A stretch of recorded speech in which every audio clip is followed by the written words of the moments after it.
7 починати, повеќе тешко и лесно повредени лица и причината голема материјална штета во неколку десетици сообраќајни несреќи во 2024 година е билансот што беше представен на експертскиот панел Безбедносните ризици на експресниот пат Кочани-Штип, проблеми и решенија, што се одржа во Кочани.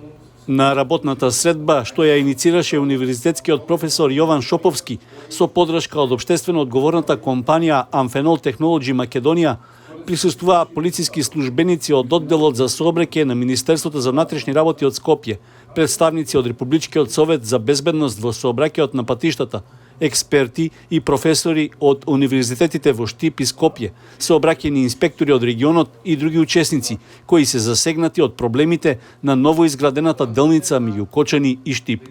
Идејата беше ентузијазам од лично негативно искуство, користејќи го често експресниот пат Кочани-Штип, на неколку наврати имам избегнувано директни судари и неколку од телевизиите во регионот постираа на социјалните мрежи прекршоци на кои имаше разни коментари и беше очигледно дека луѓето не знаат како да ги користат овие релативно нов концепт на патишта во Македонија.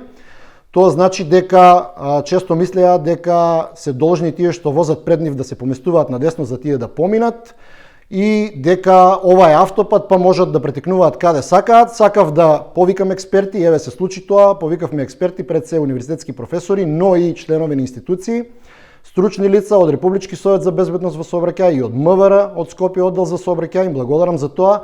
Разјаснивме некои дилеми, што значи дека едната лента е за возење, другата за застанување. Тоа така треба и да биде. За тоа дека патот иако дава надеж дека е прегледен, всушност не е прегледен, така што еве апелирам до возачите да бидат многу повнимателни, да не мислат дека ова е автопат, да знаат дека секогаш идат возила од спротивната насока и да го земат тоа предвид при возењето.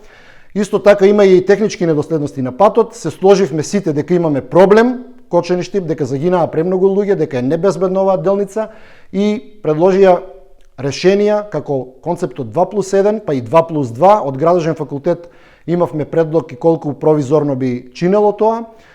Така што мислам дека после овој настан ќе изготвиме записник со предлози кои ќе бидат проследени до институциите како би можеле да ги земат предвид при креирање на политики и приносење конкретни решенија.